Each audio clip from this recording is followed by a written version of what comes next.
మంచిర్యాల ఆసిఫాబాద్ జిల్లాలోని గ్రామస్తులు ఓట్లను బహిష్కరించారు. మంచిర్యాల జిల్లా కాశీపేట మండలం కొత్తవరిపేట గ్రామస్తులు, కొమురంభీం జిల్లా కాగజ్నగర్ మండలం బోడేపల్లి వాసులు తమ గ్రామాల్లో రోడ్డు సౌకర్యంతో పాటు మౌలిక వసతులు కల్పించాలని డిమాండ్ చేశారు. ఇప్పటివరకు ఎన్నోసార్లు అభ్యర్థించామని ఆవేదన వ్యక్తం చేశారు.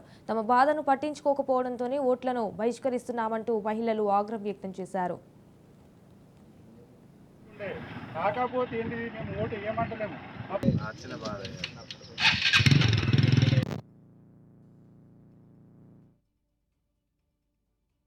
అంటే మాకు రోడ్ కావాలి, రోడ్ గురించి ఆపేసినాం. ఇప్పుడు ఎంతో మంది వస్తారు, ఇంతకుముందు వచ్చారు కానీ అందరూ హామీలు ఇచ్చి వెళ్ళిపోయిండ్రు. మమ్మల్ని ఎవరు పట్టించుకోలేదు. చిన్న చిన్న పిల్లగాళ్ళు ఉన్నారు, గర్భిణీ స్త్రీలు ఉన్నారు, వాళ్ళని తీసుకువెళ్ళడానికి జైనాథ్పూర్ వెళ్ళాలి.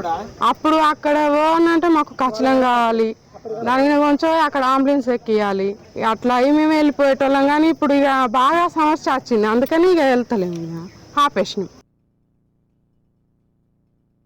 ఇక్కడ పోలింగ్ బూత్ ఆపేసినాం. అంటే మాకు రోడ్ కావాలి, రోడ్ గురించి ఆపేసినాం. ఇప్పుడు ఎంతో మంది వస్తారు, ఇంతకుముందు వచ్చారు కానీ అందరూ హామీలు ఇచ్చి వెళ్ళిపోయిండ్రు. మమ్మల్ని ఎవరు పట్టించుకోలేదు. చిన్న చిన్న పిల్లగాళ్ళు ఉన్నారు, గర్భిణీ స్త్రీలు ఉన్నారు, వాళ్ళని తీసుకువెళ్ళడానికి జైనాథ్పూర్ వెళ్ళాలి. అప్పుడు అక్కడ పోవాలంటే మాకు ఖచ్చితంగా కావాలి, దాని కొంచెం అక్కడ అంబులెన్స్ ఎక్కియాలి. అట్లా అవి మేము వెళ్ళిపోయేటోళ్ళం కానీ ఇప్పుడు ఇక బాగా సమస్య వచ్చింది, అందుకని ఇక వెళ్తలేము.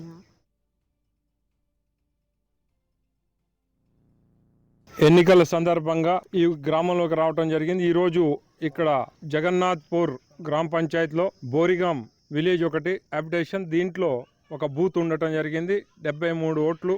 మరి గత ఎన్నికల్లో హరీష్ బాబు ఇక్కడికి వచ్చి హామీ ఇచ్చి వెళ్ళిండు, 15 రోజుల్లో రోడ్ చేపిస్తా అని చెప్పి. మరి 15 రోజులు కాదు కదా, నెలలు గడుస్తా ఉన్నా ఈ గ్రామంలో కనీసం ముఖం కూడా చూపెట్టడానికి రాలేదు. ఇక్కడికి మా పరిస్థితి చాలా దారుణంగా ఉందని చెప్పి చెప్పడం జరిగింది. ఈ ఊర్లోకి రావాలంటే చాలా ఇబ్బంది పడి ఇక్కడ రావడం జరిగింది.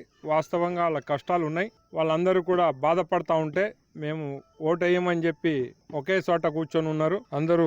కాబట్టి వాళ్ళందరికీ సంజాయించడం, ఎక్స్ప్లెయిన్ చేయడం జరిగింది. ఇప్పుడు ఎలక్షన్ కోడ్ ఉంది కాబట్టి పనులు కావు. ఎలక్షన్ కోడ్ అయిపోయిన తర్వాత ఈ గ్రామానికి కావాల్సిన రోడ్డు వేపిస్తా అని చెప్పి మంత్రి గారు కూడా హామీ ఇవ్వడం జరిగింది, సీతక్క గారు.